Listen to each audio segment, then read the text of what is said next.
Let me control you. Let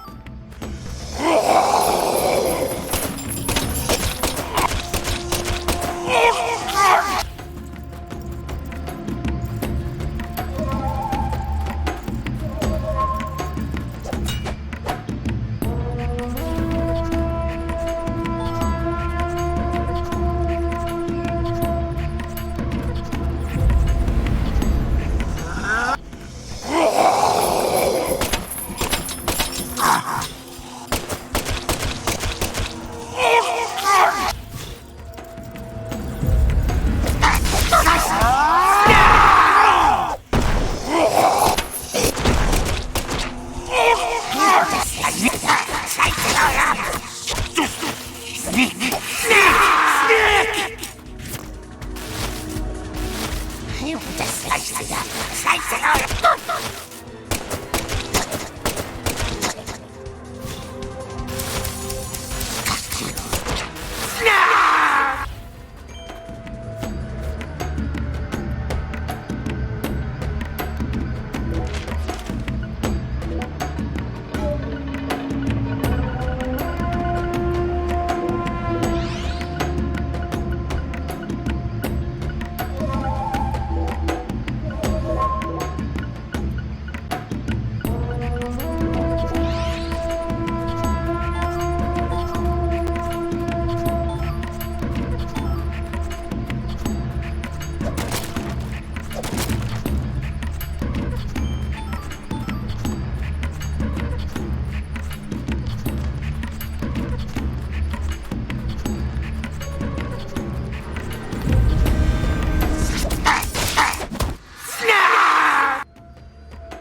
Zack, here it is again. A red tree and a translucent cocoon. I think we've reached the core.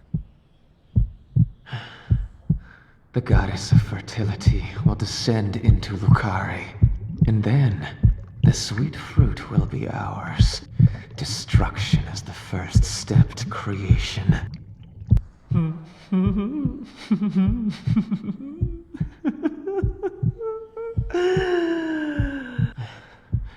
Lisa's death sent everything into motion. There's no stopping it now.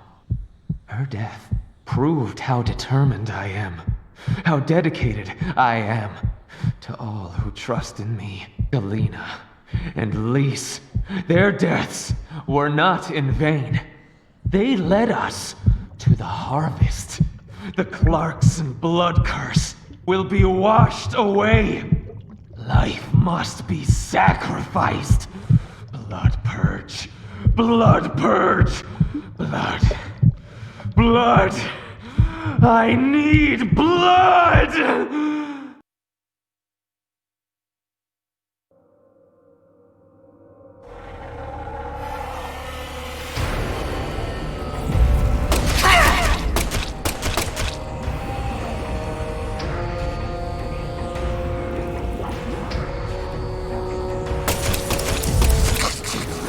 Let me cut you.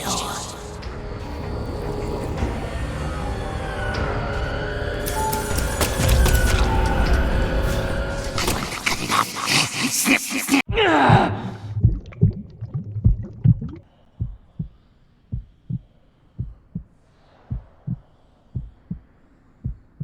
Galena and Lise, they're both dead.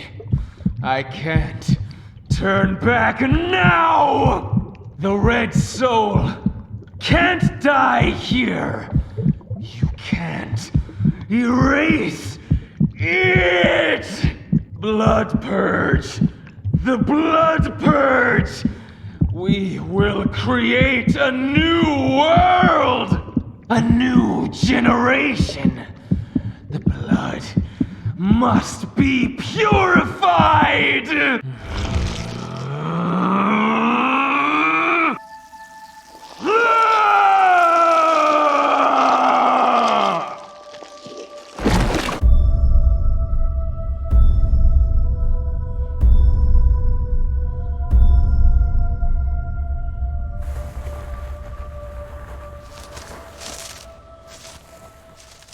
That's the true self you worked so hard to find. I'm sorry, Lena. I gave you far more credit than I ever should have. The Clarksons have always been the chosen ones, proud souls, divine life-given form. But at some point, that blood became tainted. So I decided to reset it. I need to purify this corrupt blood for the one I love most. After I left home, I met the Red Soul and acquired a guide. And so I created the red powder and became an apostle for the red magic. The red powder transforms the body from within. It creates empowered souls, and mature souls are the greatest offering one can present to the goddess. Lise and Galena didn't lose their minds. They both died with honor. Died with honor? Just how deluded are you? You dismembered them and strung up their bodies in the name of vapid symbolism. Where's the honor in that? So what if they said they wanted to die? Cultists have been saying that for centuries. Silence! You will impede us no longer. You're always so smug. Oh, how I hate you. This is the last you'll ever see of my plan. Now die!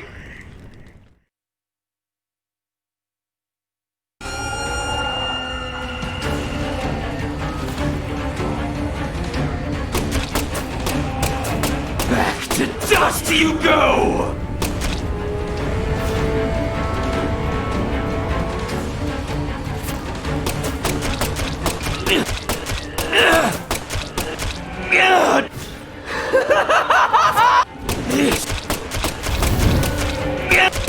No one can stop my plan.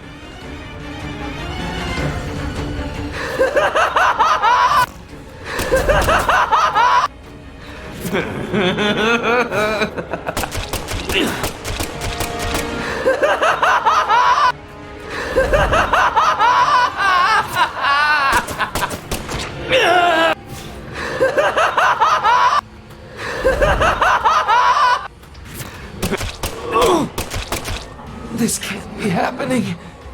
I'm supposed to be invincible.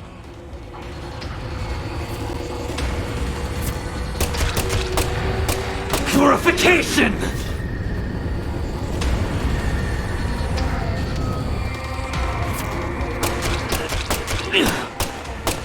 If you kill me, no one will be left to tell you about the plan.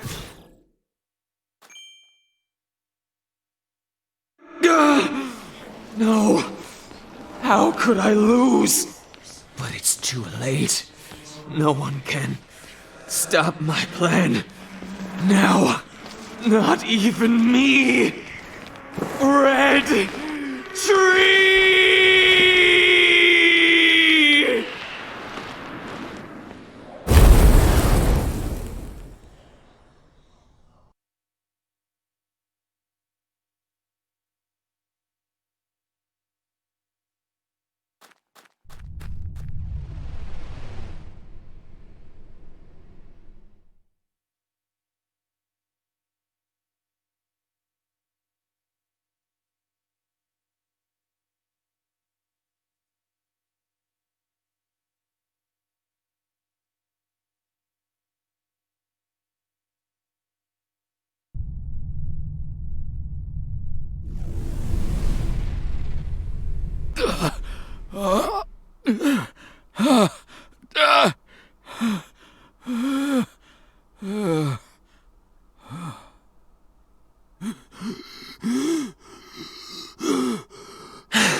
Lena, let go. I'm going to count to 3. Then you're going to get down on the ground and put your hands behind your head. Got it? See this? If I let go, the bomb in the fireplace will explode. Do something smart for once, Lena. Detonating that bomb won't solve anything. You're wrong, Agent Morgan.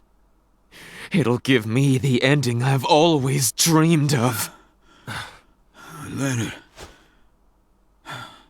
you're wrong. Killing me won't bring back our family's prosperity. No! I know I am right!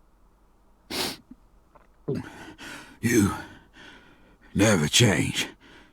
Once you make up your mind, that single idea possesses you. It's almost like you're cursing yourself. Oh, my, always holding on to all your pain. No! You're the one who's wrong! When you first told me about the disparity between your mind and your body, I didn't know how to love you. Stop it! I don't want to hear this! But I always knew from the very start. Stop talking! There was something special inside you. I also know that you had intercourse with your older sister. Your own flesh and blood. Shut up! I just didn't know how to treat you. I'm sorry. Forgive me. Stop. Please. I never, ever hated you. I always loved you. From the bottom of my... I said shut up. Don't, Lena! This is necessary. All of the corrupt blood must die. The Clarksons' blood must be purged. Then, the purity that's left behind can rebuild the Clarksons' legacy. Is that the goddess of fertility? Go and see her with your own eyes. You're an FBI special agent. Surely you can find her. No one can stop my plan now. Not even me. No, stop!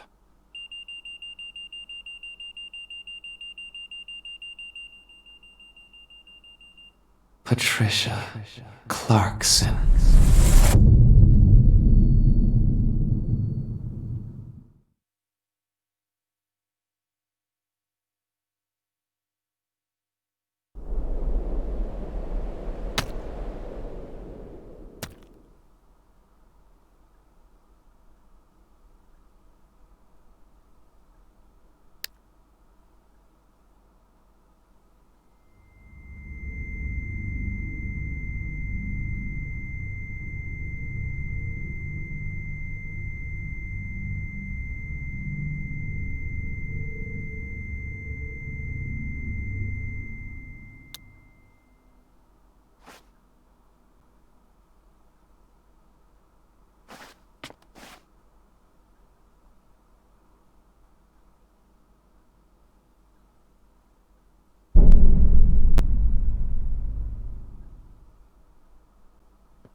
Paul! Oh, Paul! Oh my God!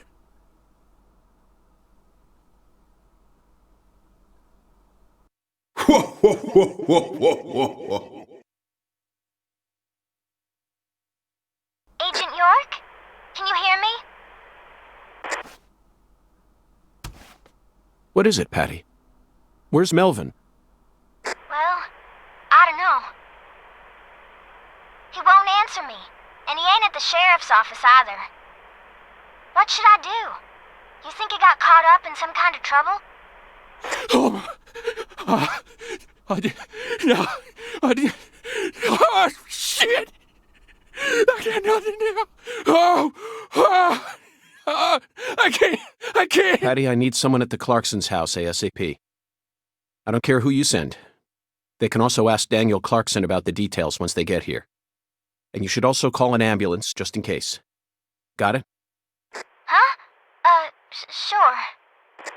I'm going to head straight over to the sheriff's office, Patty. Let's meet up there.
Did you find Melvin? Nope, I can't find either of them. Either of them? Yeah. When I went home, it wasn't just my daddy who was missing. Mama was gone too. This never happened before.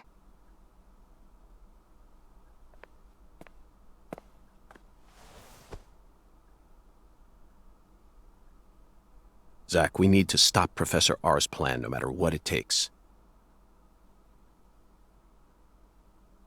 Relax, Patty. You don't need to worry about a thing. I'm sure that Melvin just stumbled across an important clue that's stolen his attention for now. And I'm sure he's protecting your mother while he's at it. Let's just leave the investigation to the local police and rest for today. I need to prepare a report for the HQ anyway. How about staying with me in my room until we find them? But... You don't need to worry. I can't make you any homemade food, but I've got a first-class chef and a first-class concierge at my disposal. Oh, and a very affable bellboy. It's a lot of fun at that hotel.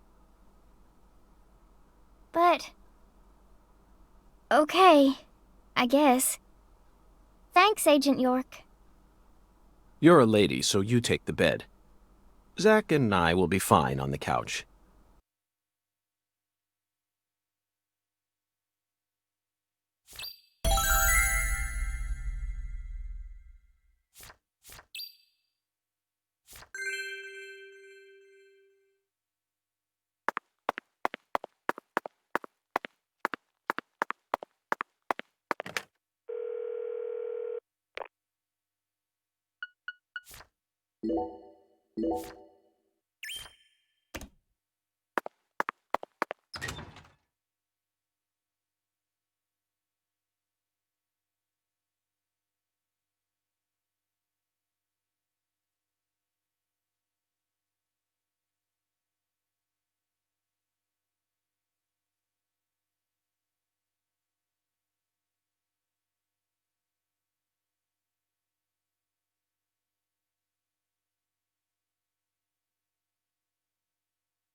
What else have you seen on that sci-fi movie?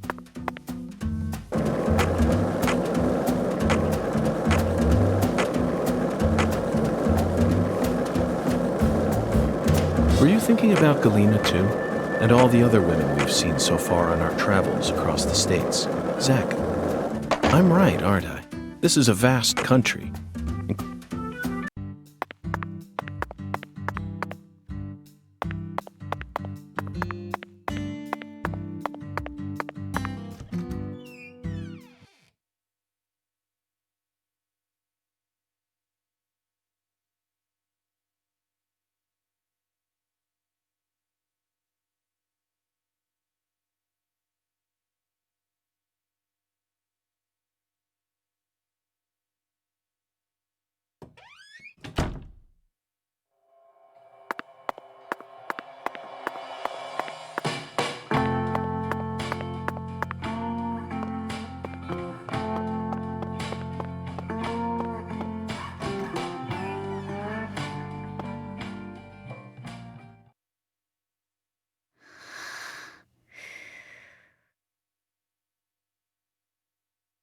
Zach, the Clarkson family tree is nothing like we thought it was. We need to reorganize everything we've uncovered so far. She was so tired she fell right to sleep. Hey, Zach. I'm in a very difficult spot right now. I feel like this case is heading in a direction that will be extremely unpleasant for her. I've never felt anything like this during any of our cases thus far.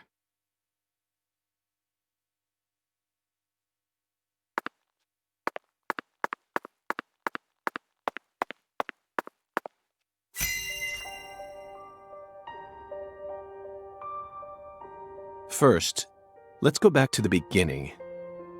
Lise Clarkson's body was found hanging under a bridge over the bayou, in a deserted spot close to where the bayou meets the Mississippi. The one who fired the pistol at Heaven surely had no idea what he would find there. Speaking of which, Zach, Chuck, the man who started this race we're running, what's his occupation? That's right. He's a crawfish farmer. And after chasing a poacher's boat that crossed over into his farmland, he went up the bayou and was fortunate enough to find Lisa's body. I doubt it was a very pleasant experience for him. But if not for his discovery, Lisa's body might have started rotting out there. He's a difficult person to be sure, but I don't think he's a bad guy. Chuck said something peculiar. He claimed the Clarksons were a little better when their son was still around. I don't know exactly what he meant, but we ended up meeting the person he was talking about, didn't we? Under very unexpected circumstances. Leonard Clarkson. He ran away from home, found his true self, then changed names. So, Zach, do you remember her name?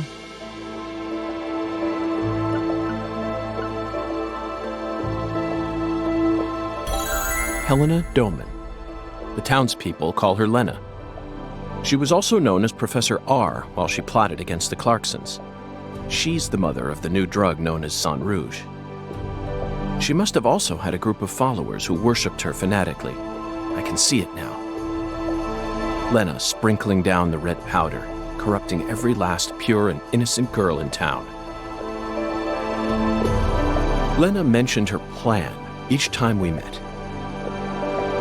She must have taken us for utter fools, Zach. She thought she was always one step ahead of us, and that we'd never see the full scope of her plan. Well, her plan isn't complete yet, and I know we can still stop it. That's why we need to learn all we can about her. Her alias was Professor R, and she was well learned in the areas of medicine and fire dynamics. By the way, Zach, do you remember what weapon Lena used to murder PJ?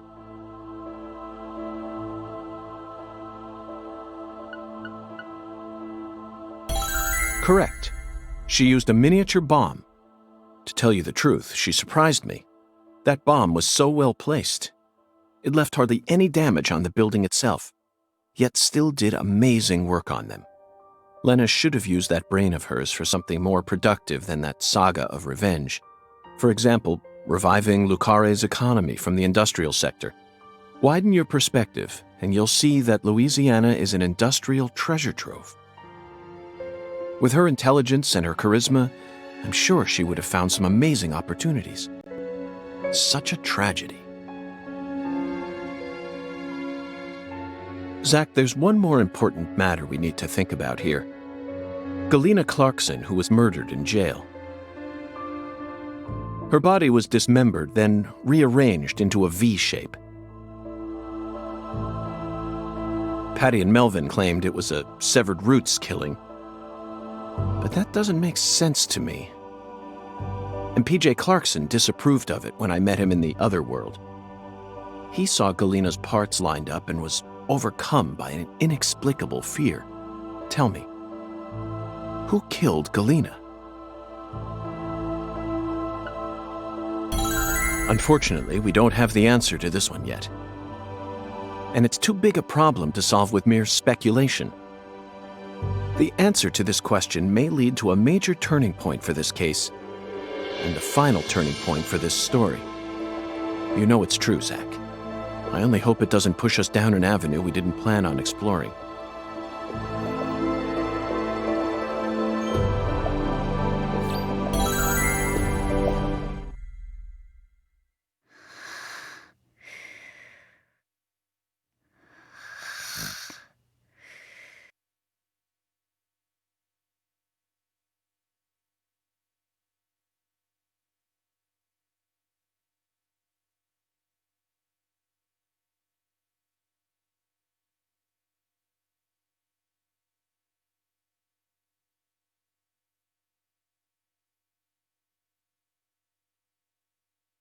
Hey, Zach. Do you remember PJ's last words? Lenny had intercourse with his older sister. His own flesh and blood. This means there's still one more person out there who inherited PJ's blood.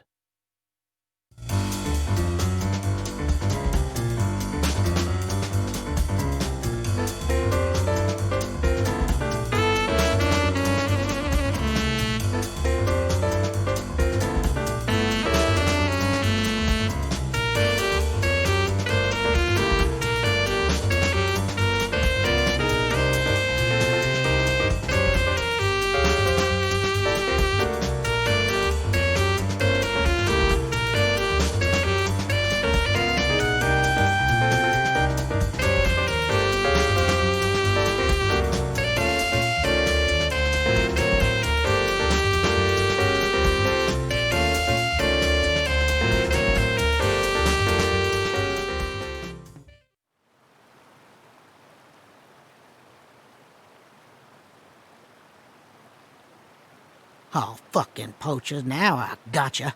Caught you red-handed.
Soon.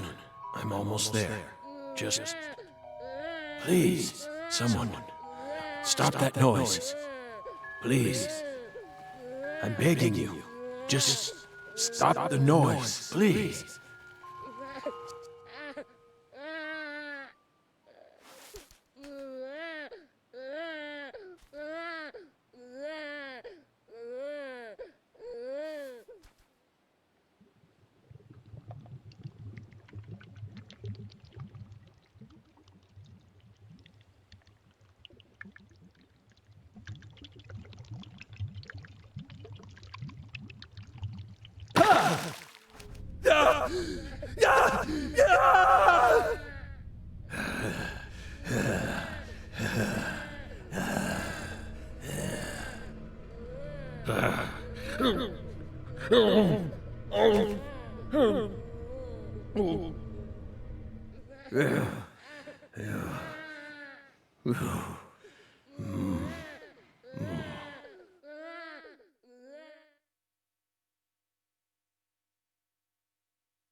Let me try and summarize this. Helena Doman was the mastermind behind the entire incident. But Helena Doman was actually P.J. Clarkson's son, who had severed ties with the family. Helena was also known as Professor R, the mother brain behind the drug known as Sang Rouge. That's right. She was responsible for everything? Not everything, but most of it. Almost everything went according to her plan. But if you'd already figured out that much, why did you continue to stay in Lucare? Because we had to. You had to. Whatever for? The goddess was still there. The goddess. The goddess of fertility.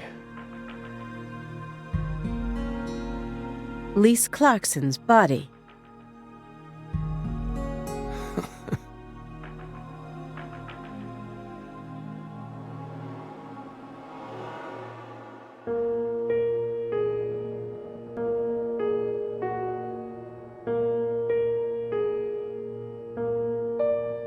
Not her.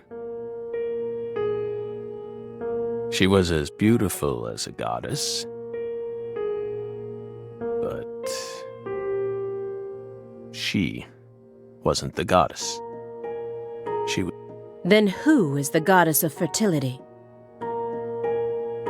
the person at the root of this case. Is it some kind of metaphor? For example, the vast wealth that the red powder yielded.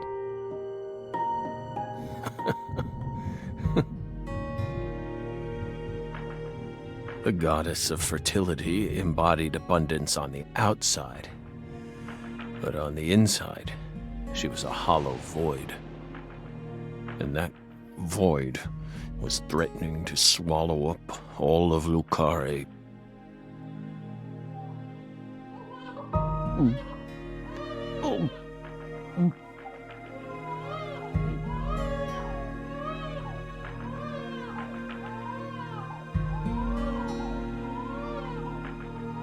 Shut up! Shut up! Shut up! Shut up!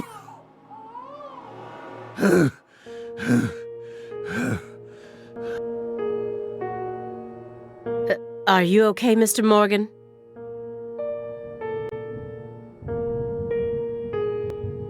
Morgan almost sounds like a prophet talking about the end of the world. Vague, elusive, and intent on deceiving those who listen. But every now and then he adds an interval of truth. Patricia Clarkson is one of those.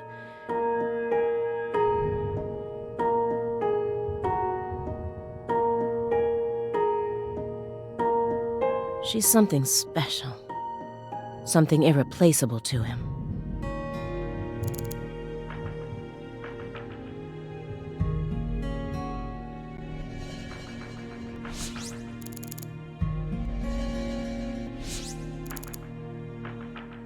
The sound of a baby crying got him that agitated? He may be sick, but that's still no excuse for this behavior. Instead of kicking your floor, perhaps it'd be wiser to invest in a soundproofing mat. Are you irritated, Belle? Yes, of course you are. You think we lack a common human trait, and that bugs you. We're crazy. Human refuse. That's how we look to you, isn't it? I would never go that far, but you did surprise me.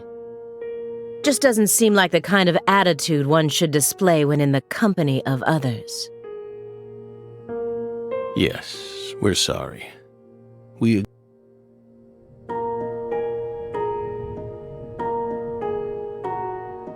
It just made us remember a time when that noise kept ringing out, and we couldn't stop it. That flight from Newark Liberty to Seattle Tacoma. It was the first flight we took as FBI agents. The plane was shaking violently due to turbulence. And when we looked to the side, we saw a young mother cradling a baby with a frightened look on her face. We got worried, so we spoke to her. Then the baby started crying. It was so loud, we couldn't resist plugging up our ears. And since it was so loud, the rest of the passengers started glaring at us. At first, the mother and I waved our hands, trying to quiet down the baby, but our efforts were in vain. It never stopped crying. The more our anxiety levels rose, the louder its cries grew, shrill and piercing, as if they were heralding the apocalypse. We were powerless, and the baby's mother was helplessly bewildered. Once the plane landed safely in Tacoma, the baby finally stopped crying. We heaved a sigh of relief and looked at the mother. Then she said,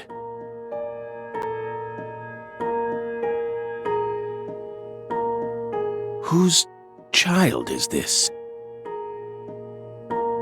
We were shocked, so we asked her what was going on. Apparently, sometime after she boarded the flight, that baby randomly appeared on her lap. Then it ordered her to call me over, and kept sitting there, as if nothing was wrong. Can you believe that, Belle? Bizarre, isn't it? While we were talking, the baby disappeared.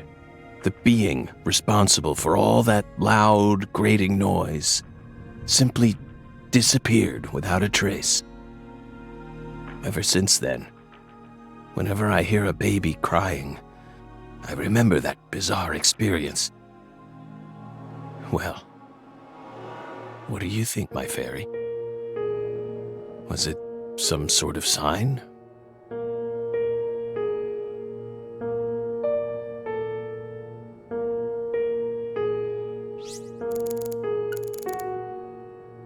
It looks like he burned something other than firewood in here. Did he destroy something when he figured out we were coming? Or maybe it's just a red herring meant to throw us off. I know how he operates. I can't take anything at face value. The logs in the center look far more burnt compared to the rest. Almost looks like they were used in conjunction with some kind of accelerant. Did you recently burn something there? It's our fireplace. We're free to use it as we please. I see traces of resin, which leads me to believe you burned up some sort of toxic substance. It doesn't matter what kind of fireplace you have. Burning anything other than firewood in it is dangerous. Next time, don't burn it up at home. Dispose of it like you would any other non-burnable refuse, especially if it was something like a smartphone or a USB memory stick. Non-burnable refuse like a smartphone? Let's be serious here, Belle. That's exactly the sort of data one needs to thoroughly immolate. Remember what you learned at Quantico.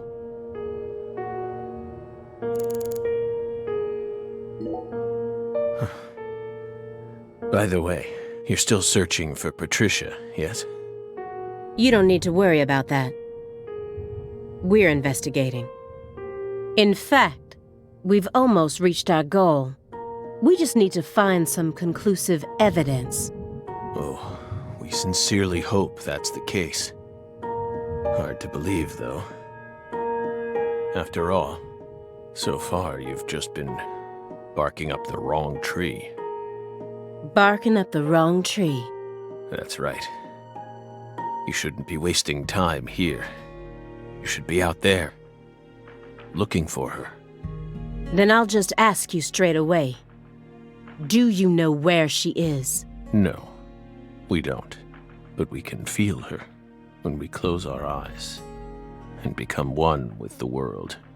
It's very faint, but we can see her. We can see Patricia. Are you trying to distract me again? Or do you really expect me to believe you're clairvoyant or something?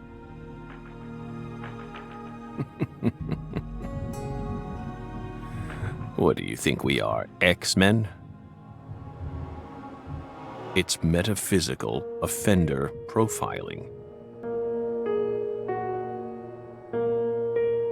He actually asked me where Patricia is?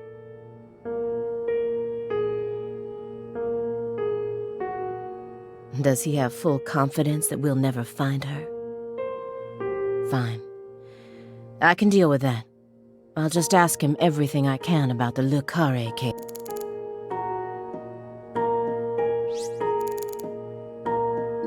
Low-fat vitamin D milk cartons.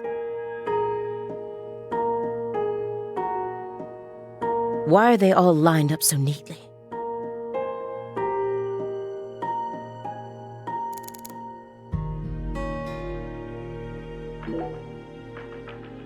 This square area enclosed by milk cartons. Is it another sanctuary? The more I look around, the more I feel like there's some sort of system to all this. The sanctuary on this table. The fireplace sanctuary.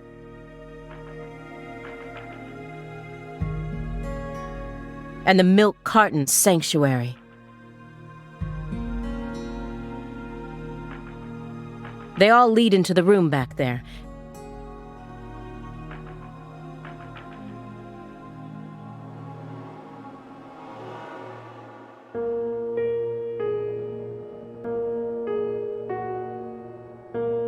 And there's one more by the window, and yet another by my feet.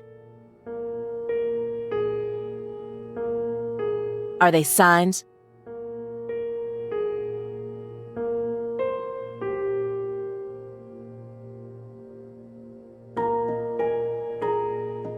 Or is this all some sort of path?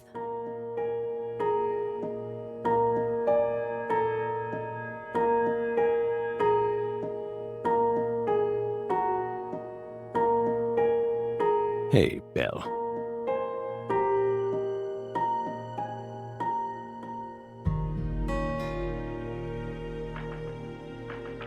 Is that a serious question?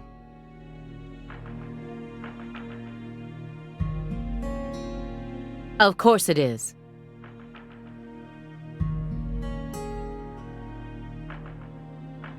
We're drying them out.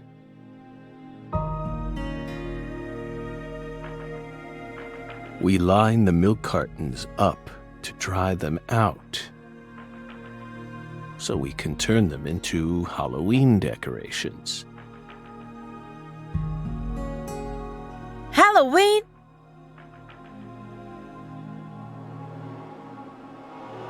It's only January.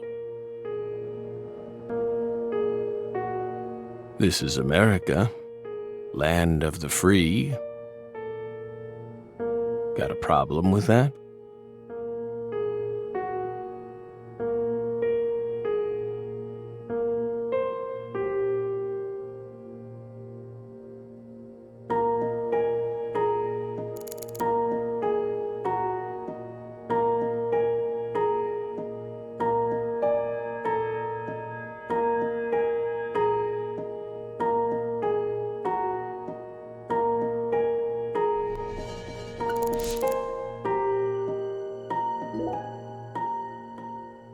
By the way,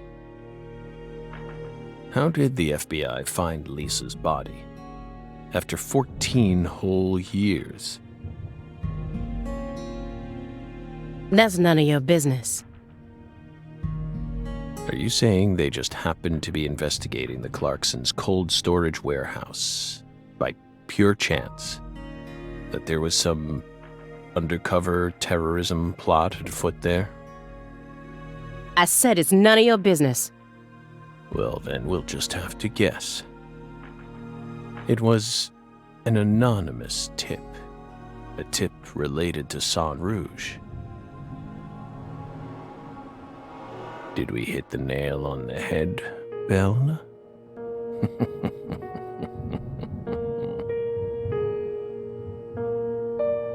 But that's not what we want to know about. After all, the FBI gets hundreds of tips every day. Right, my fairy? It was always that way, even back when we were on duty. Here's what we really want to know. Why, out of all those tips, did you select that one? Would you tell us that much, Belle? What urged you to make a beeline straight for this case? That's none of your business.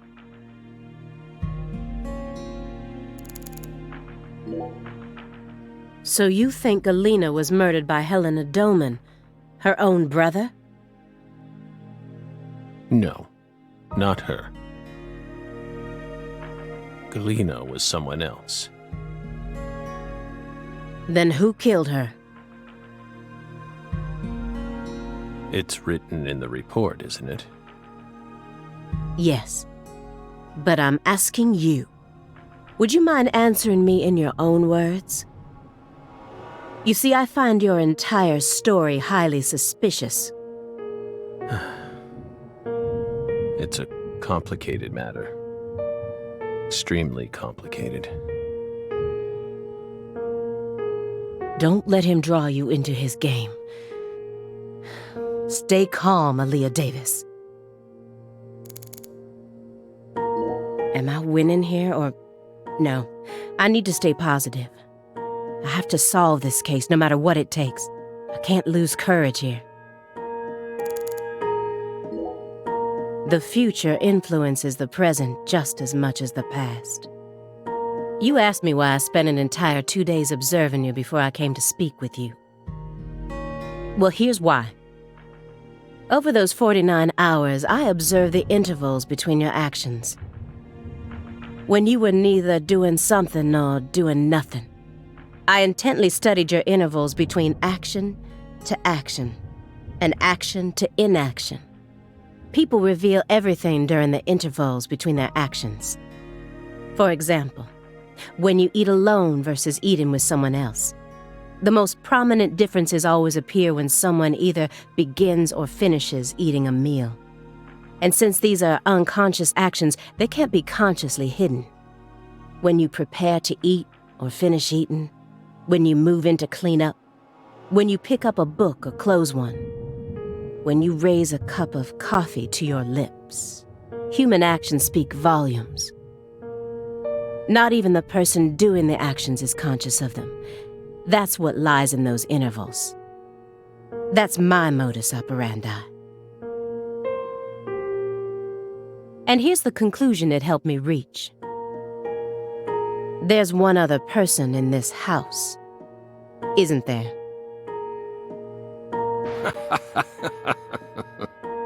You're incredible, Belle. You outdid all our expectations.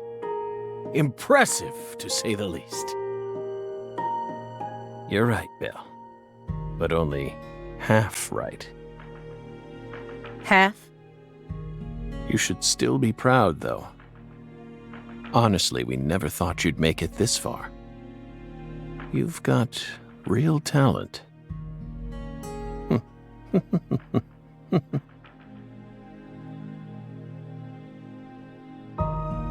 Most of what you say... If this goes to court, I won't let you claim that your testimony is inadmissible just because of your little indulgence there. Fine by us. We can even put it in writing if you want. We won't run or hide. Will we, my fairy? Where's the paper? I know I had it around here somewhere. Where is it? Oh.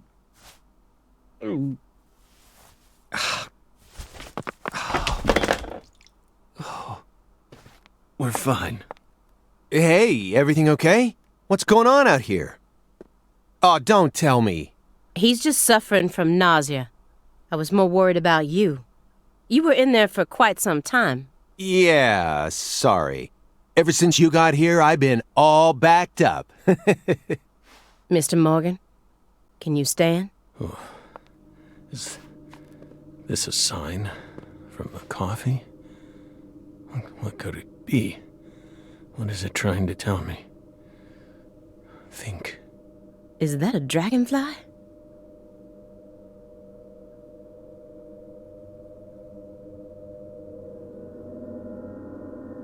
Footsteps.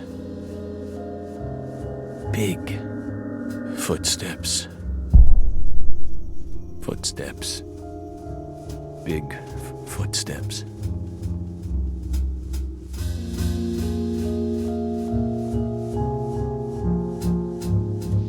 Some odd fella was following her around, stalking her like. That poor girl, Lise, she was a druggie, and she was into the really bad stuff. The Red Soul has the power to amplify the unique characteristics we all possess, mentally and physically.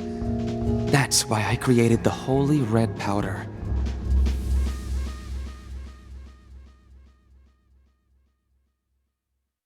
You okay?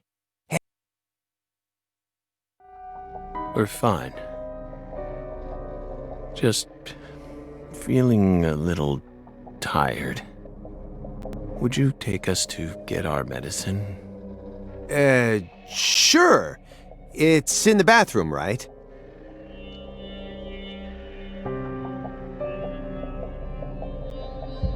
Whew. Seems like he's calmed down a little. We should let him rest for a while. One more step and I could have cornered Morgan. But so be it. I can still keep investigating even if the owner of this chair isn't present. Simon Jones, what a piece of work. How can anyone have such bad timing?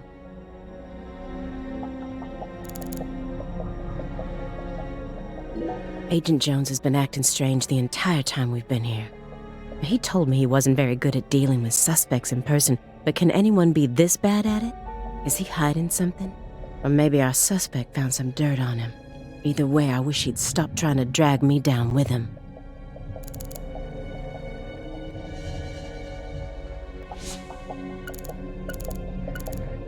Whatever his goal may be, Morgan's gone to great lengths to survive.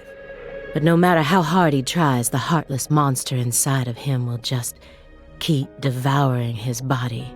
When Katrina stole my family from me, I lost all hope. I wanted to die.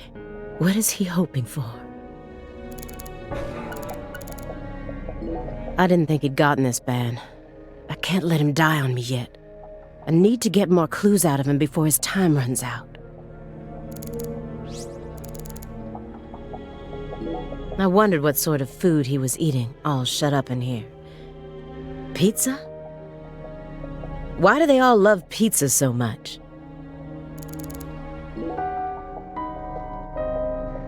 What's wrong, Aaliyah? You hungry or something? Excuse me? What are you insinuating? Well, you're staring right at an empty pizza box. Please don't compare yourself to me. Besides, I have a refined palate. Hey, that was uncalled for. Pizza is a sacred food, remember? You don't need to feel embarrassed for being unable to stop staring at it. It enthralls all who gaze upon it. That's the power of pizza. Stop, Agent Jones. I've had enough of this sacred pizza bit. I'm sick of you Chicagoans and your obsession with pizza. Pizza, pizza, pizza. 24 hours a day, that's all you ever talk about. What's next? You gonna launch into a tirade about how deep dish is the only proper way to make pizza? No, Aaliyah. You just don't get it, do you? As a Chicagoan, I'm proud of the deep dish pizza. But get this, I love New York-style pizza too. It doesn't matter what kind of pizza it is. As long as it's a pizza, it's beautiful. What? Still don't get it? Okay, here. I'm gonna put it in terms that I'm sure even you could understand. All pizzas are created equal. Eat your heart out, Nietzsche. Just forget I mentioned anything.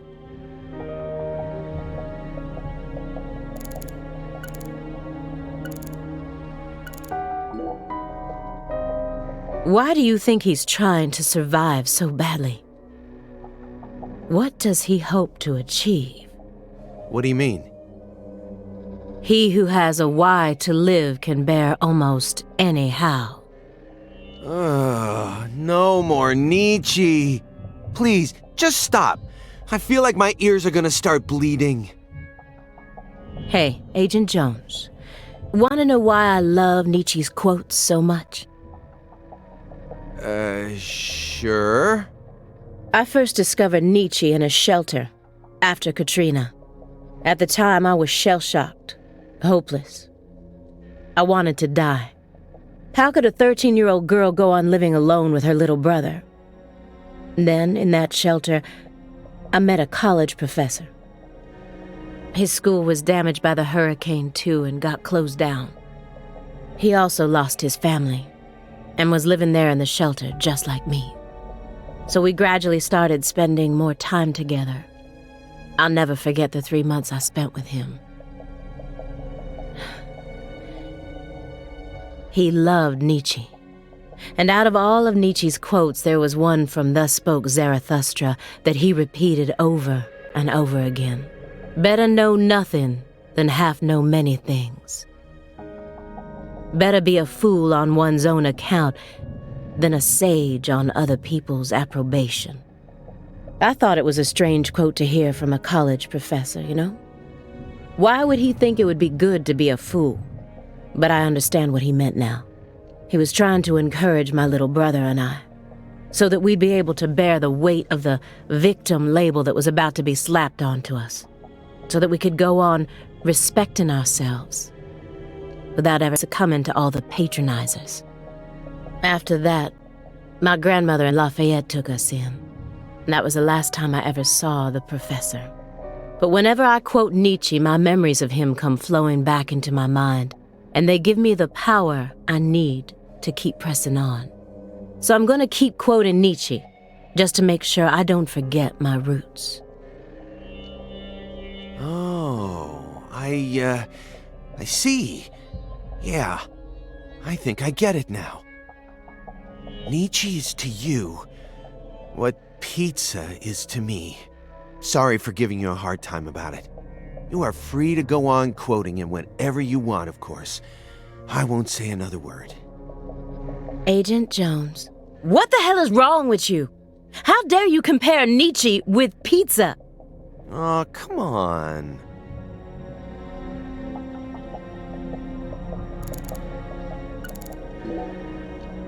Shouldn't you look after him? I gave him his meds and let him rest. Let him rest where? In the bathtub. It happened to have a blanket and a pillow in it. What? But why? I don't know. Maybe he sleeps in the tub. I feel like I saw that once in some vampire movie. I don't know what you're talking about. More importantly, how long has he been like that? It's stage 4 cancer. He's had it for a while now. No. I'm talking about his face. It looks as white as a sheet. You can even see all his veins. I've never heard of any cancer side effect like that. Who knows? But now that you mention it, he started going really crazy around the beginning of December. In what way? He changed pizza places. This better not be another joke. It's not, really. It's not. Before December, he always used to order delivery from a Chicago-style joint all the way up near Medford. But one day, he took one look at one of their trademarked red boxes and totally lost it. Red, huh? You better believe it. He started screaming gibberish at the pizza boy and chased him away. Next thing I know, I see him toss the pizza box out his window. Do you think that's when his fear of red began surfacing more prominently? Beats me. I mean, there isn't a better Chicago-style pizza place that delivers around this area. How could someone give up on that just because they don't like the box? I don't get it.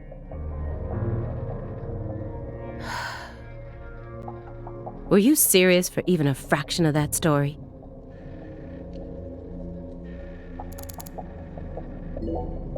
Let me get one thing straight. You started this investigation based on an anonymous tip, right? What kind of a tip was it? Phone or mail? What does that matter at this point? This may surprise you, but these kinds of details really eat me up inside. I always get hung up on the most insignificant of details, especially during the most vital times. For example, you know how people go to bed early the night before they have a big job? That's exactly the time where I start focusing on meaningless nonsense. When did I last clip my nails? How long is my milk good for? I just can't help myself. I can't resist the need to know. It's just the way I am. It was sent in an envelope. Postmarked December 28th, sent out from Louisiana. What did it have inside? A postcard with a dragonfly on it. A wrapped sample of Sang Rouge. And a note. What did it say? Investigate the Clarksons. F.K. That's it? Yes, that's it. Who's F.K.? Anonymous tip, remember? It's obviously just a fake name. Did you confirm that? Of course I did. Louisiana has a population of 4.5 million. The FBI database has a list of 6,682 individuals whose initials are FK. 1 out of every 6 individuals is a child under the age of 14, born after 2005. The remaining 5,500 people include those whose initials changed after they married or incarcerated individuals. After subtracting those, I was left with 3,800. That's when I stopped searching for FK, and I decided to change up my approach. It isn't important where the tip came from. All that matters is solving the case. I got this far by taking the most efficient route possible. Are you satisfied now? Yeah. Thanks. I feel a lot better now. Yep, it all checks out. The letter that was delivered to me bore the Clarkson symbol.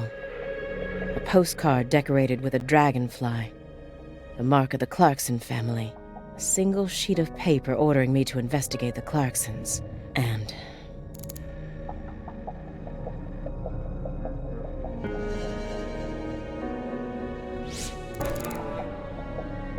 so many records. I guess it doesn't matter what kind of person you are. Everyone loves some kind of music.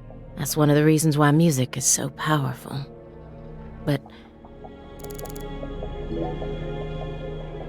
who collects vinyl in an age like this when you can stream just about anything? True. Morgan's got refined taste. You really think so? Now, even I thought they were cool back when the vinyl revival first started. But now, every suburban mall has its own vinyl shop right next to the novelty store. At this point, it's become a solid component of modern snobism, which only makes them that much more uncool. People who know nothing about real music are buying them up just so they can decorate their walls with cute album art.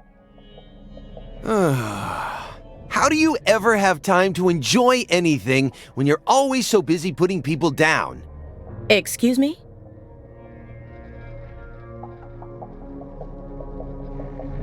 You're like IBS. You keep flaring up at the worst times and there's no end in sight. And when you're alone with Morgan, it's just an all-out war zone. We're in the middle of a very important investigation right now. Don't you think we ought to take it seriously? To me, it just looks like you're putting yourself under a lot of stress for no good reason. Why can't you, show a little humanity once in a while? Does one need humanity in order to track down criminals? Yes, one does. Or at least I do. Well, I don't.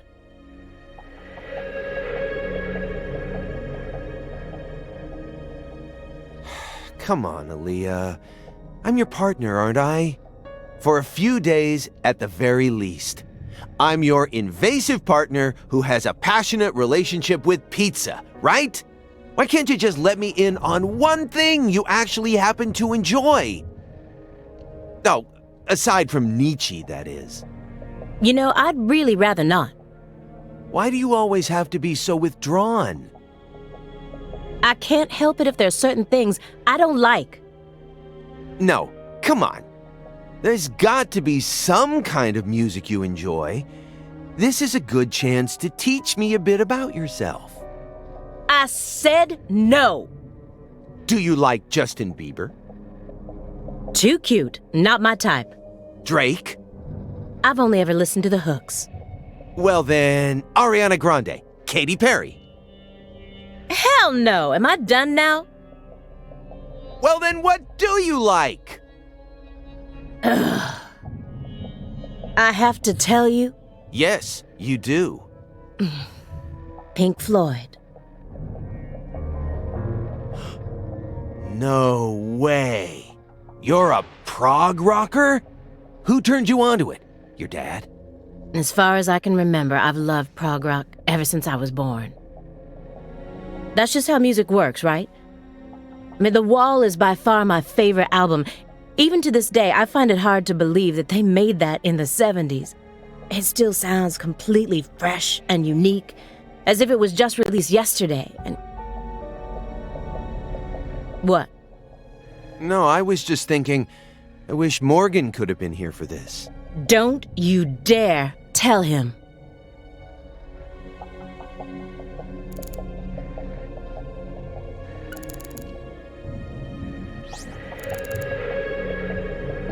All pizzas are created equal.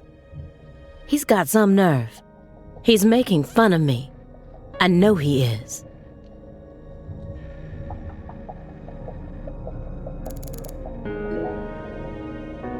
Hey, Aaliyah, sorry about before. I went a little overboard. What are you talking about? Okay. Chicagoans all love deep dish pizza. We can't live without the damn stuff. I admit it. That's why I always get so emotional whenever we talk about pizza. I'm sorry. That's okay. It had already left my mind. Well, good. Pizza should always be a peaceful dish, no matter what's going on. By the way, do you eat hot dogs?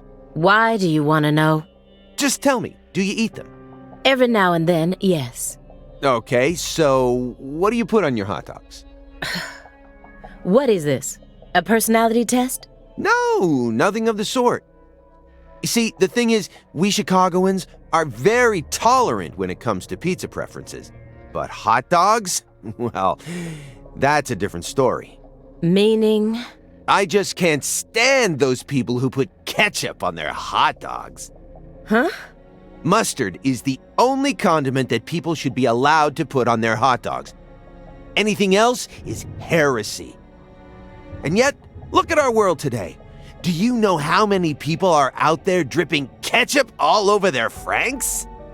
I mean, let's think about this. What is ketchup exactly? Ketchup is a condiment meant for French fries, right? It was never meant to be an accessory for hot dogs.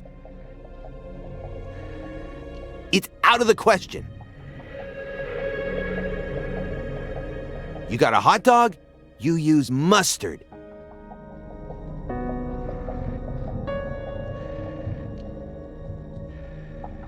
It's an unspoken rule. So, Aaliyah, lay it on me. Are you one of those degenerates who puts ketchup on their hot dogs? I do. I put ketchup on my hot dogs. Of course I do. No. Well, this partnership isn't gonna last long. You've definitely convinced me of that. Oh yeah? Well, good. From the moment we started this investigation, I always assumed it would be a one-time only thing.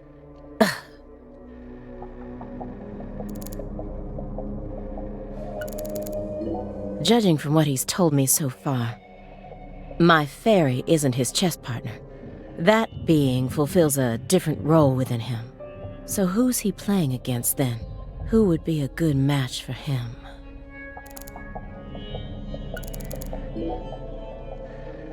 Agent Jones, that chessboard is still bugging me. I don't know why, but it just does. You really think he was playing chess all by himself? I don't know. I definitely think it's possible. How? Maybe he's remembering the strategies an old friend of his used to use. If it's someone he played for years, he's probably capable of recreating their playing style. And besides, Morgan's beaten a Grandmaster before. You know that, right? I read about that in the Greenvale report. Even a computer can play chess these days, right? I'm sure that a Grandmaster level player would have no trouble emulating someone else's strategy. Whose chess strategy is he emulating then?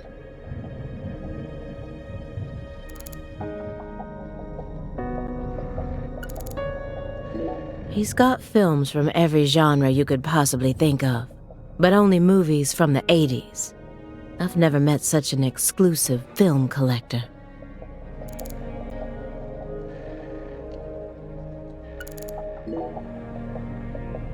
Oh, Aaliyah. Getting curious now, huh? Here, I'll find one of my favorites for you.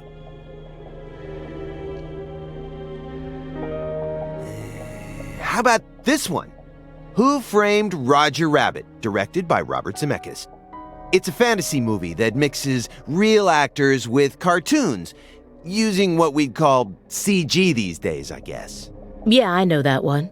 It's the one where Michael Jordan plays basketball with all the cartoon characters, right? What? No, that's Space Jam. It's not even the same director. And besides, that one has the Looney Tunes in it.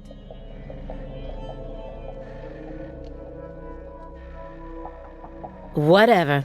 Either way, I'm not watching it.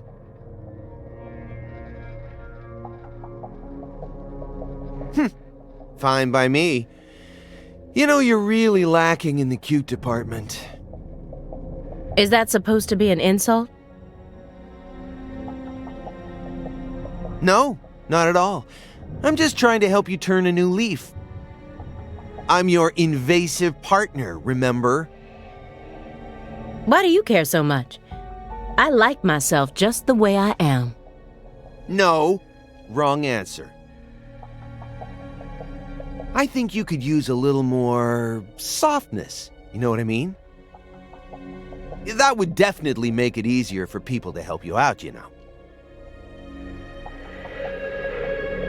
You're flawless, intelligent, and charming. All you're missing is some soft spots. Soft spots. Yeah, you know, like when people find out a super serious politician is actually a huge comic book nerd. Something like that. You've got to have something. Something you secretly like that people wouldn't expect. Well, I don't. End of story. Hey, uh-oh. The lady doth protest too much, methinks. What do you mean? I just said I don't. Which means you definitely do. Well, what is it? Come on, I gotta know.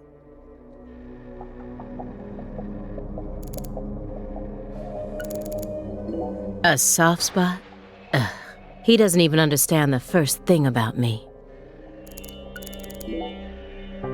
Ready to spill the beans, Aaliyah?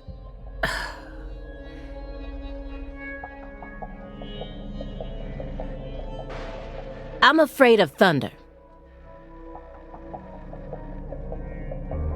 Happy now? Katrina? All right, I'll stop. Good. Now let's get back to the investigation. No. Hold on. Now that I think about it, that doesn't really qualify as a soft spot. What I'm looking for is more, how should I say it? Adorable? You know, something that would make you blush. There's gotta be something. Please, I'm begging you. I love koalas. They're just so cute, I can't resist them. All I need to do is look at a picture of one and fuzzy wuzzies swim all over me. I mean, the way they look, the way they're shaped, the color of their fur, I mean, even down to how they only eat eucalyptus. I just love everything about them. Once I get some time off, I'm gonna travel to Australia and hug one for real. That's one of the top 5 goals on my lifetime to-do list right now. This conversation never happened, is that understood?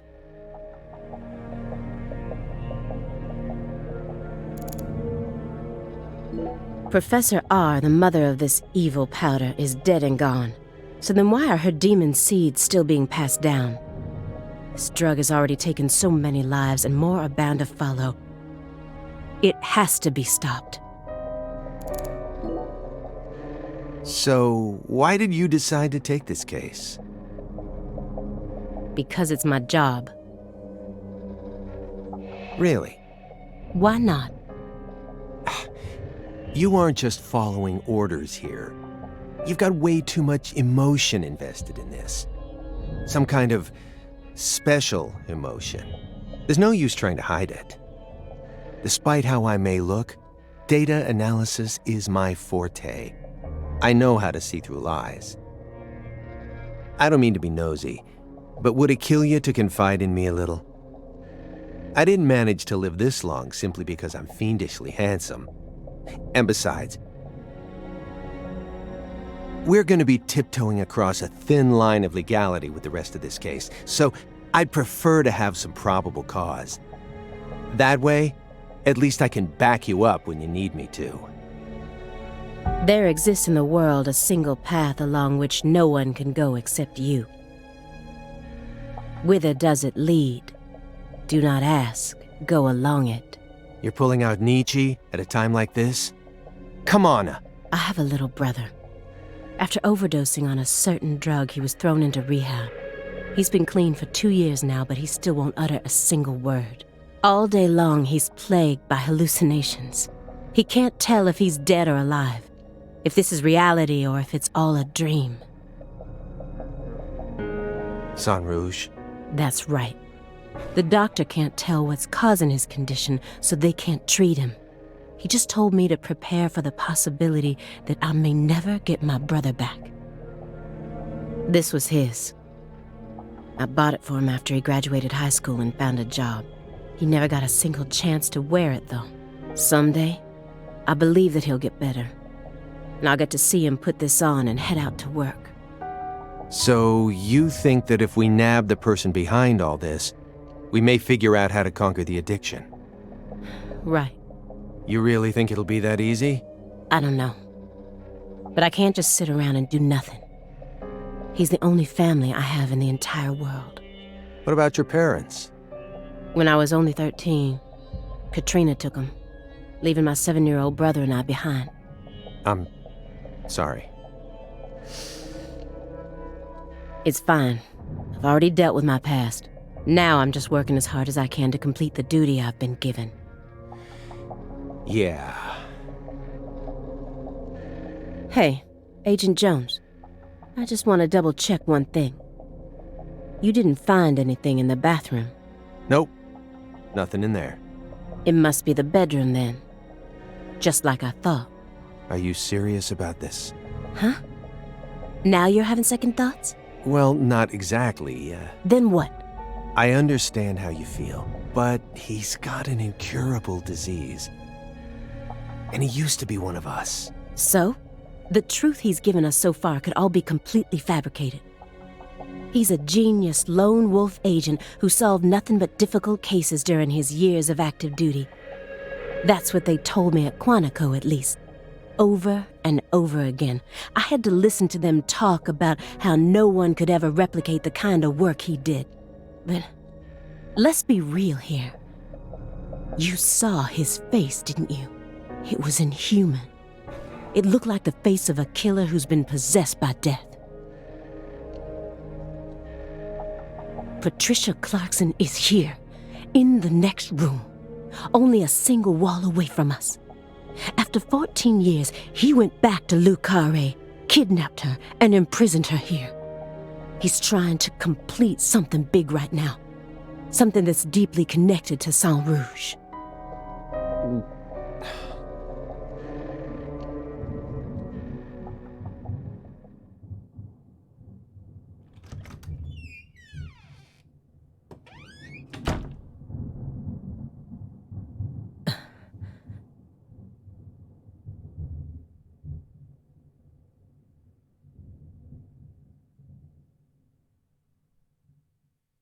What is all this?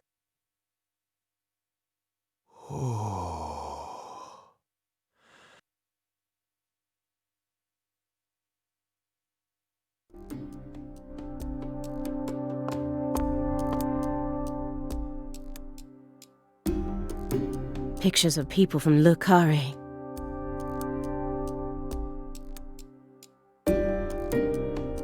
And this wall is dedicated to Greenvale. All the deceased have been crossed out.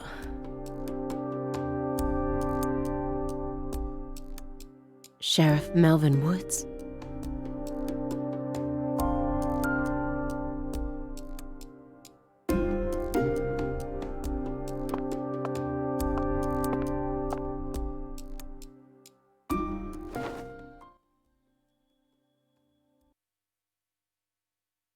Lise Clarkson?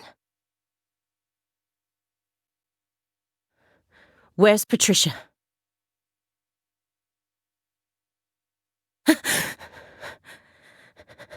That's our altar. What are you doing?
York!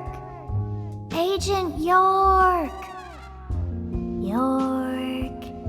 Agent York! York! Agent York!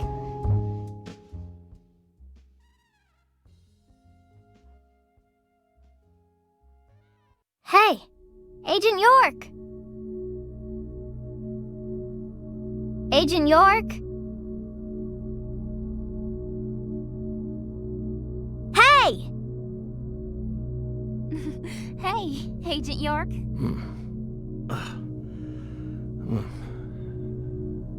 You're Lise Clarkson.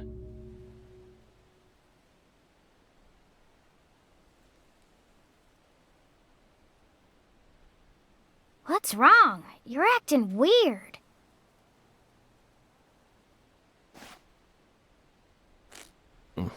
Sorry, Patty, I'm fine now.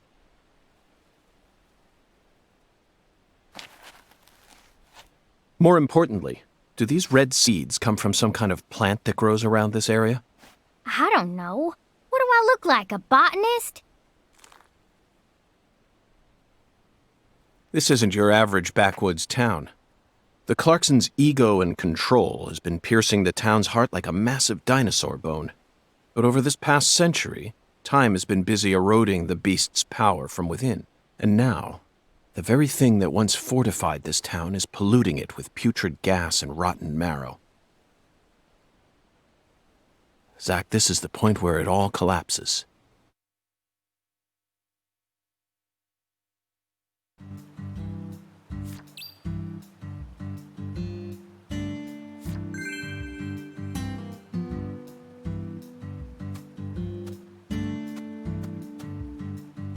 Did you notice anything strange before your daddy went missing? Did he seem different from usual, or say things that didn't make sense? Nope. He was the same as always. We talked a lot. I reckon he was in a better mood than usual. Almost even too talkative. Zach, she's putting on a strong face, but it's clear that she's very worried. Let's try and cheer her up a bit. What's the best thing to say in times like these? You don't need to worry about me, Agent York. Let's just focus on the work we have left to do. Unfortunately, it looks like your parents' disappearing is connected with this case somehow. Yeah, I know. Melvin seems to love you so much. It's hard for me to believe he would just disappear and leave you all alone. Something must be afoot here. I wish I could tell you I'm sure they're okay, even without any evidence. But I hate lies, Patty. I can't guarantee that they're safe. That's my honest opinion. I'm trying to prepare myself for it, but I want to hope that they're okay. Of course. Zach and I feel the same way, but if you happen to think of anything that might help, please let me know. Even the tiniest piece of information could end up coming in handy. Yeah, I understand. But I really don't know anything. I just feel like I know that Mama's okay somehow. Meaning? Even when we're apart, I can always tell how my mom is feeling. You know, like how twins can sense each other's feelings? But that's it. I can't tell where she is or what she's doing. Besides, I'm just a kid. Can't really trust what I'm saying, can you? Zach, it seems like she and her mother possess some kind of secret bond. But we shouldn't try to force it out of her. Yes, you're exactly right. Let's just keep our eyes on her for now.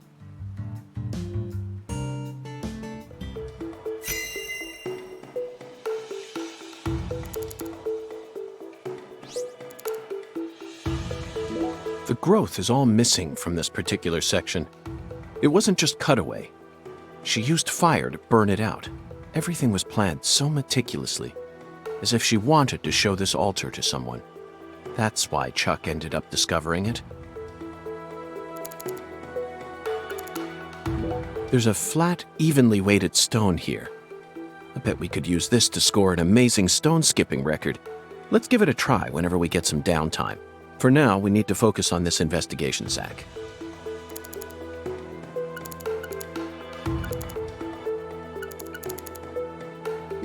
There's some decomposing cloth here. We saw the same type of cloth at the sugarcane plantation. They must have used that cloth when they transported Lisa's body.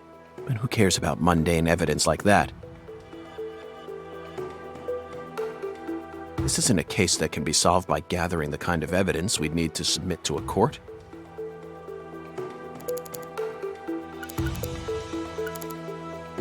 This altar is covered in burn marks. But there's hardly any residue left. There's no way for me to tell what was burned here. I could send it home for analysis, but is that really necessary? It'll just end up giving Abrahams more busy work. More importantly, Zach, someone who knew how to manipulate fire was behind all this. In other words, these roots prove that Lena was here. And that's enough for me. After Lise Clarkson was murdered, her body was put back together here. Just like how Galena's body was dismembered, then rearranged within the holding cell. Lena Doman and PJ's bodies were also blown to pieces in the end. Perhaps that's the nature of the curse that's taken hold of the Clarksons. What do you think, Zach? Is there any significance to these similarities? Zach, this is an ominous sign. Among all the different footprints here are a set made from engineer boots. Yes, I know. He probably only made them when he came to inspect the scene. I'm sure that Patty and I left our own set of prints here too. But how do you explain the set that's inside the yellow tape?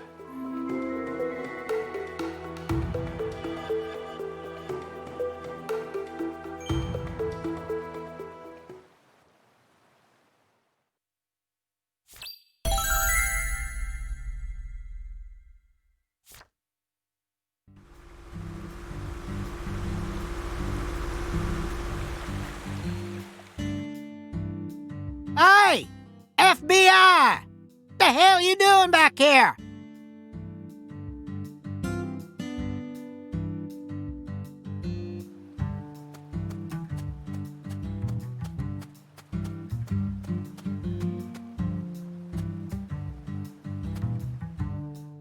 You already solved the case, yeah? So go on! Get your ass out of town!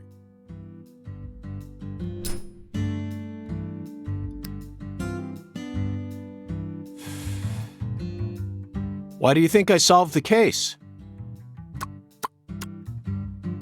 Shoot! Exactly how stupid are you, FBI? This is Luke Carre, remember? Every feller in town already knows that Professor Orr's the one behind all this shit. Hey, Chuck. Can you see the altar from there? I'd see the whole damn thing, along with your stupid ass standing there, trying to act all smart and shit.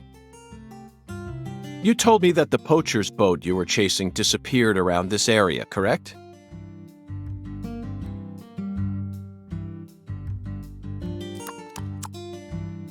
Yeah, that's what I said, all right. What, you forget already? If you're just gonna waste our tax dollars out here, least you could do is catch them goddamn poachers. Fucking FBI, go and make yourself useful for once in your damn life.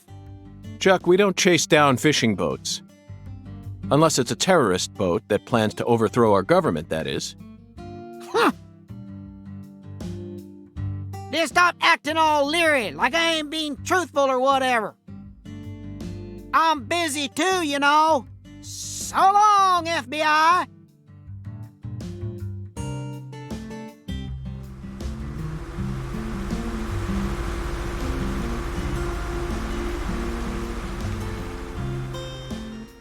Zach, he just taught us what the true purpose of this altar is. It was built here so that the ritual could be watched from a boat in the bayou. What do you mean? They could have just walked out here. There's no reason why they had to watch it from a boat. The goddess of fertility, Patty.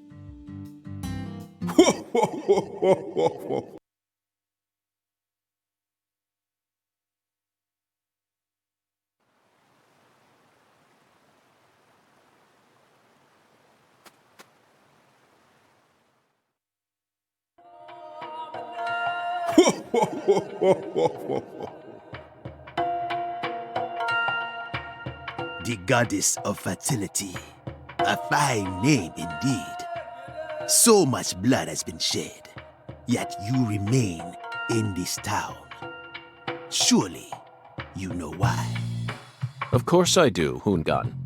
My work here isn't finished yet. You know, I could really use one of your oracles right now. You're more fun than I thought.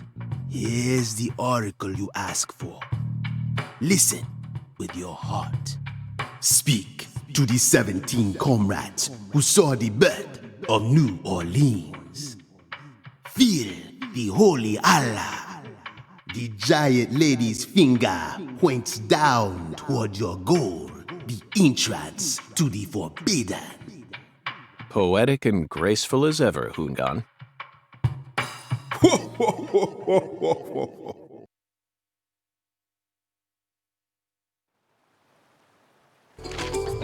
Hoongan's oracles are leading us toward the core of this case.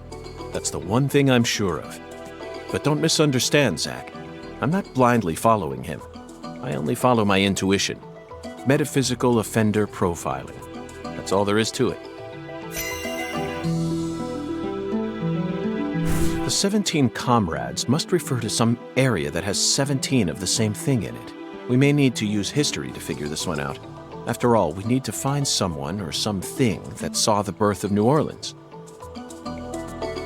That's not it, Zach. The 17 comrades must have survived for a shockingly long time. Remember, they were here to see the birth of New Orleans. And we can't just round up every last old person in town. That's it, Zach. The French established the colony of La Nouvelle-Orléans in 1718, just about 300 years ago. The only 17 comrades that would have been around back then are the 300-year-old oak trees along this road. A majestic road lined by oak trees. Come on, let's go ask these sages of Lucare for some help on our investigation.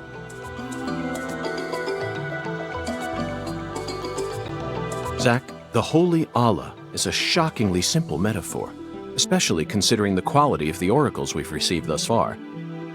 It seems as if Hungan's poetic muse is finally running dry.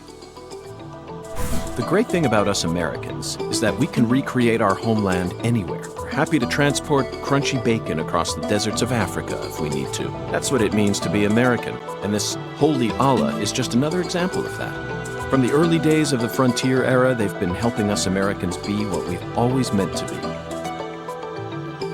That's it. I never doubted you, Zach.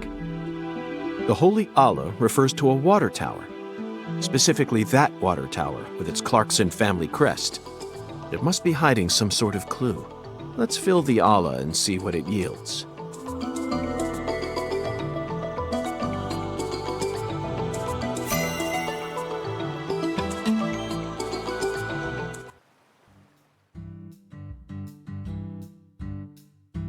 Zach, what do you think the giant lady's finger is? I'm at a loss. I never thought one of Hungan's childish riddles would force me to think so hard. But, oh well. I'm sure that as we deal with the rest of the oracle, it'll reveal itself to us. What? Is there something on my face? Listen carefully, Patricia. As my skilled assistant, I trust you a great deal. So I want you to answer me honestly. Answer what? Do you have any idea where Melvin might have gone? No. He didn't seem to be acting or talking differently than usual? No. I don't think so. Okay, I believe your words. Zach, we have a lot of work to do. It feels like we're finally approaching the climax here.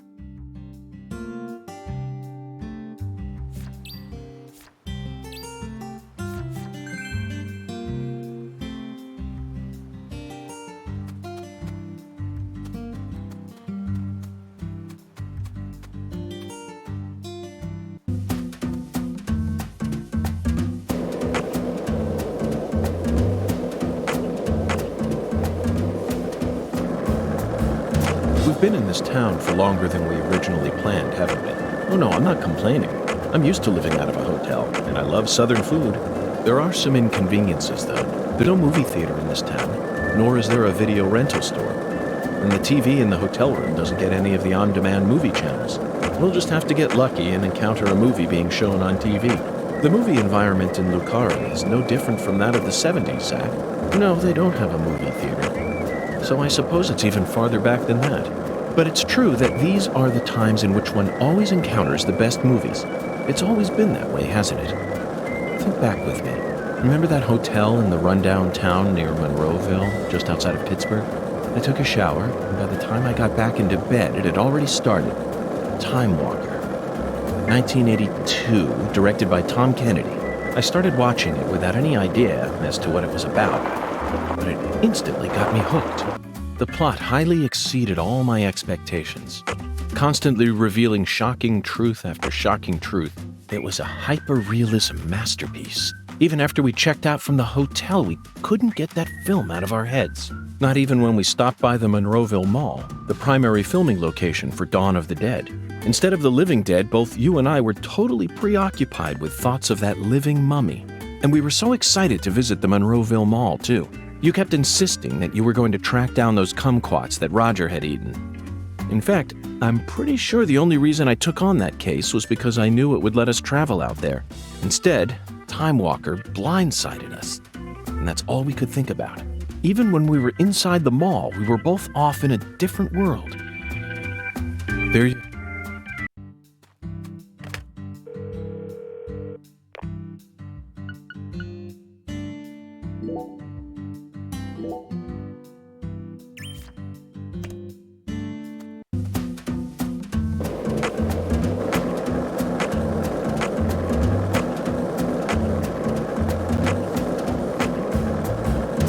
Lena Doman, aka Professor R.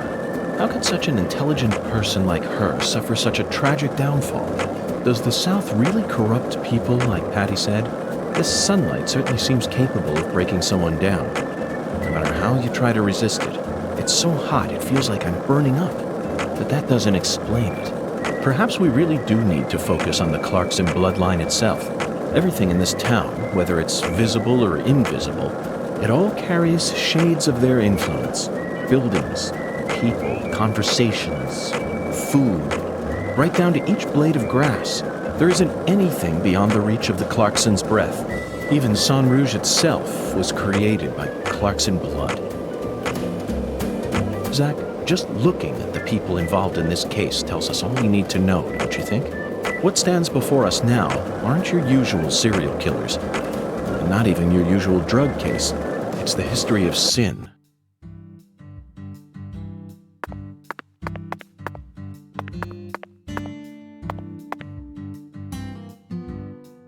Zach, do you sense that? These trees have watched over this land for the past 300 years. Long before the Clarksons built up their town, these trees were here. If they could speak, I wonder what they'd have to say about this case. Has there always been a different number of trees on each side? Yeah. I heard that by the time our town came along, there were only 17 left.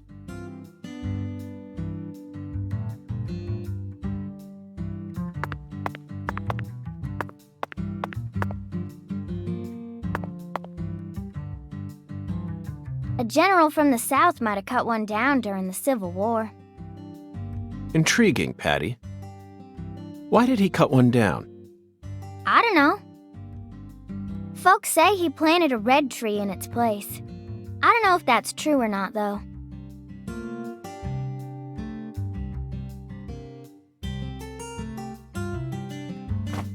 Zach, the shape of these seeds. They look just like the ones we saw at Lisa's altar. Patty, it appears that legend about the red tree wasn't a total lie. The first tree is withered and gone, but the shells from its seeds remain.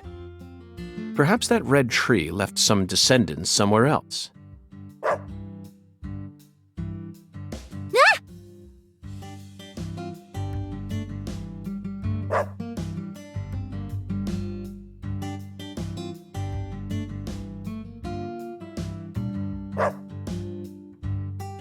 Zach, he seems to know something that we don't.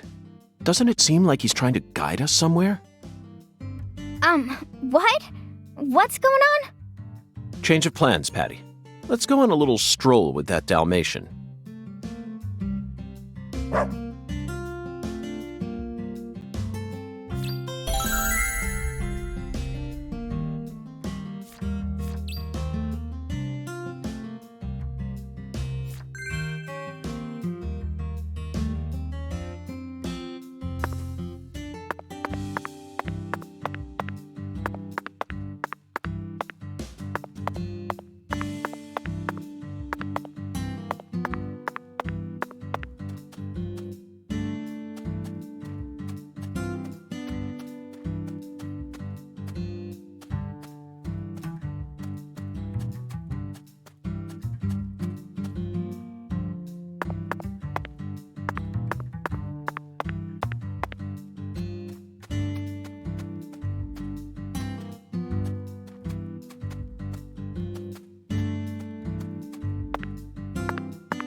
Is this the red tree that General planted? No way! This is a maple tree. A maple tree? Then it shouldn't be red at this time of year. You're right. That's strange. A long time ago, my mama and daddy used to come here together a lot. They told me they used to go on dates here, back before I was born. Mama would make sandwiches, then they'd come here and eat 'em together. My mama was really pretty, you know. When I was a kid, I believed she was a real goddess. Under the boughs of a legendary tree that stayed red all year long, a small miracle was born. One man managed to win the heart of the most beautiful girl in the world, and they call him Melvin Woods.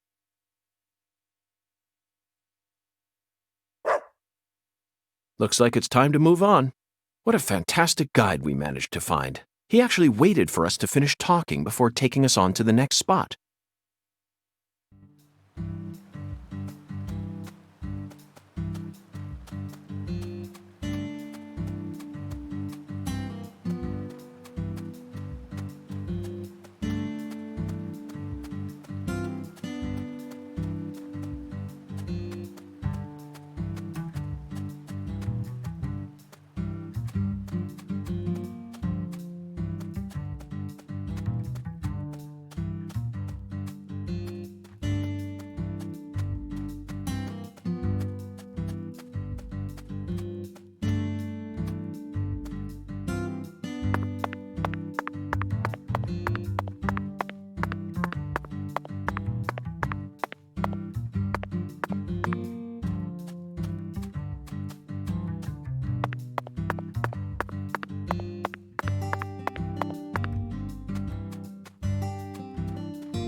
Hey, Patty.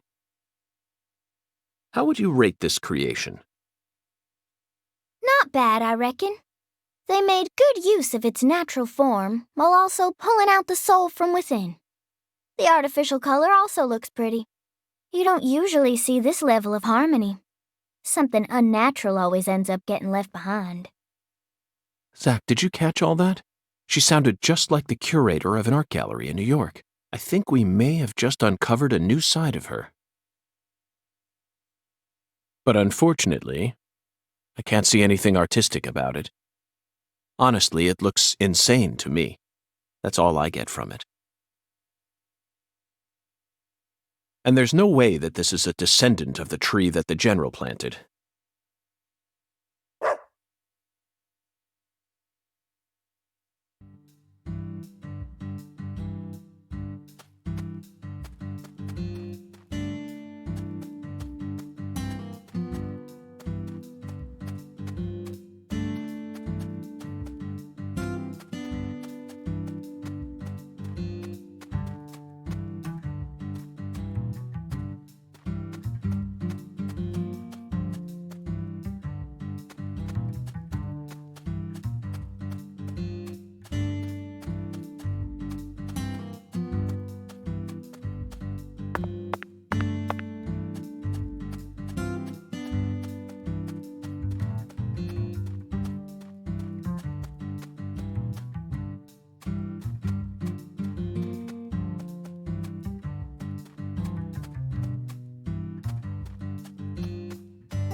Zach, now this is interesting. It looks like a tree that you could find anywhere, yet it's also unlike any other, completely alien.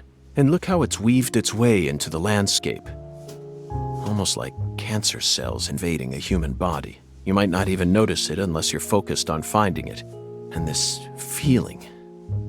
As I gaze upon this tree, I can feel evil emotions rising out from within me. Why on earth did that Southern general bring this tree into this town?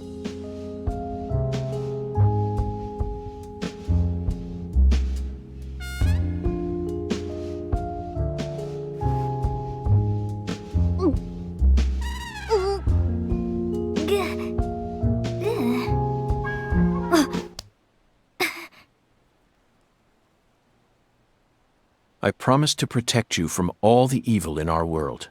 Do not touch this tree. Got that, Patty? Got it, Agent York.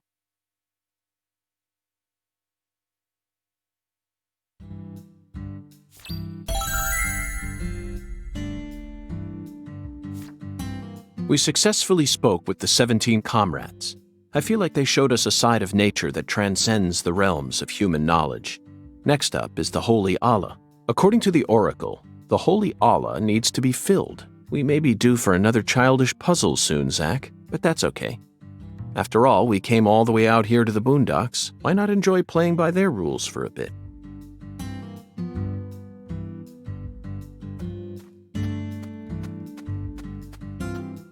So, what other movies have you seen on that sci-fi movie?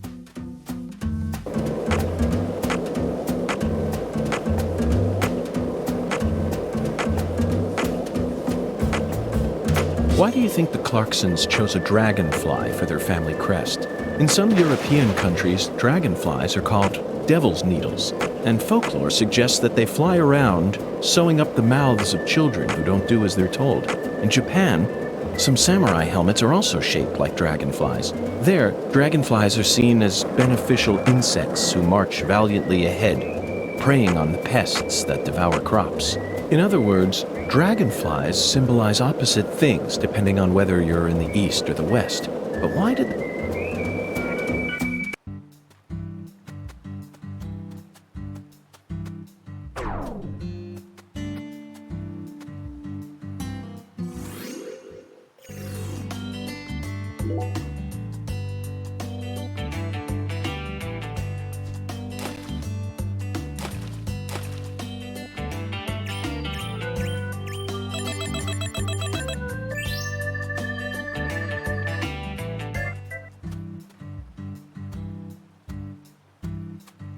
Just do me a kindness and shut up.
Zach, you're a coffee person, right?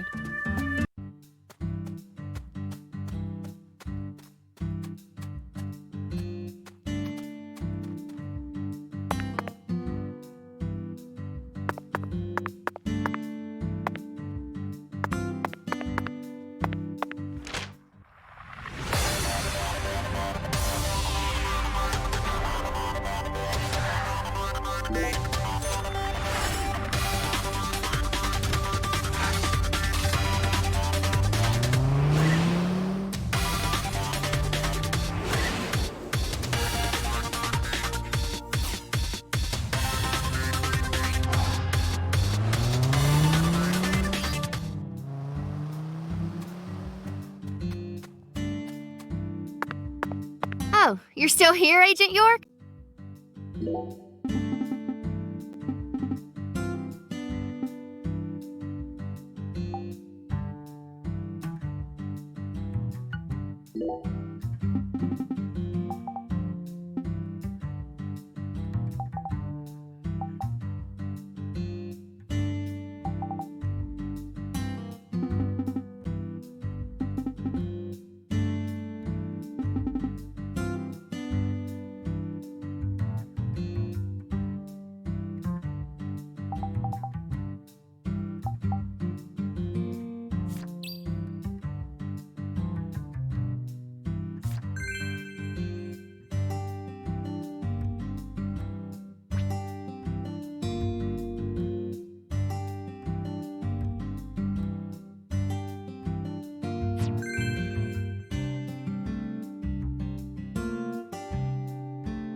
Lena Doman, aka Professor R.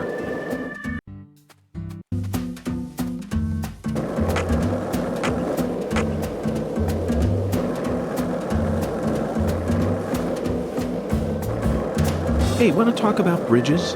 Why? I've become obsessed with bridges.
Oh, you're still here, Agent York?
Zach, you're a coffee person, right? No sugar, only milk.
Oh, you're still...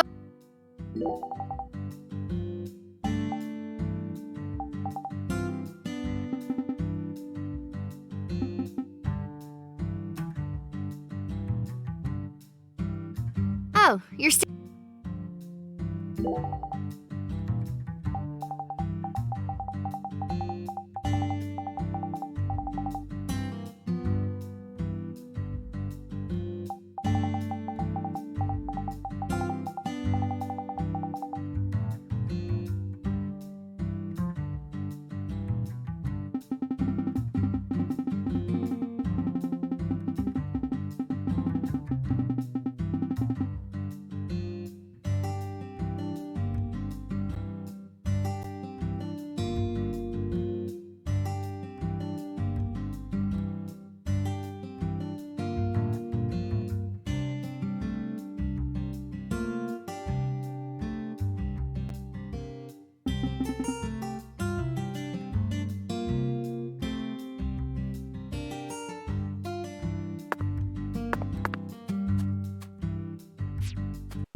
If the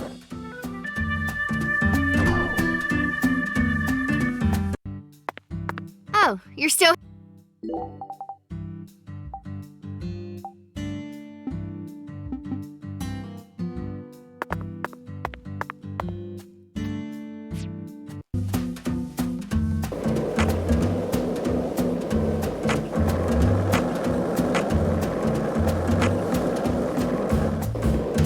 This is the Deep South. I feel it every time that molten hot sun pours down on me. Don't you, Zach?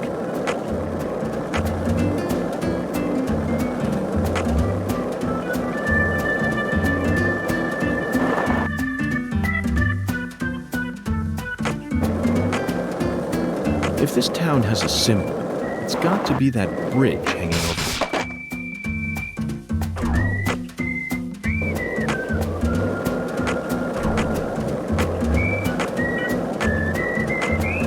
This town sure is peaceful, Zach. Yes, I know. I know what you're about to say. But that's why we're here. To protect this peace. Isn't that right?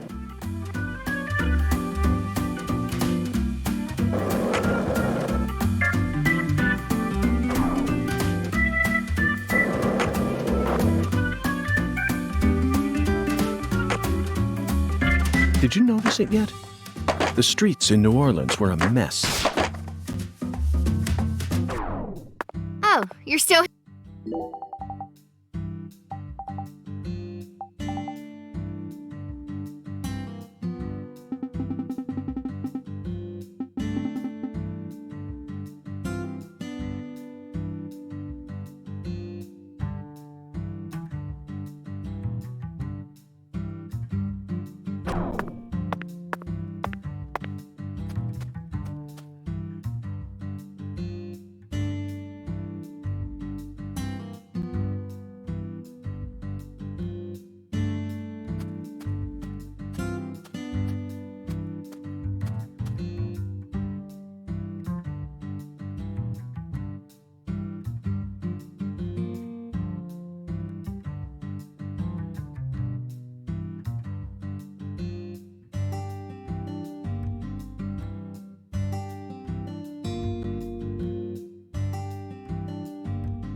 Oh, you're still.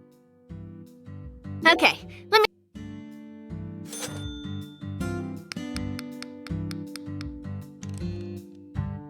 Looking. Oh, see you. Oh, if you ever got. Oh.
Oh, you're still.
Oh, you're still...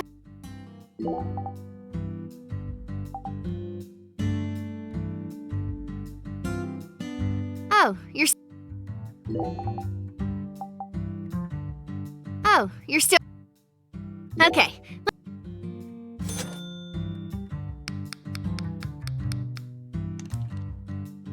Looking good. Oh, remember, in order to... See you later. Oh, if you ever got any skateboard questions...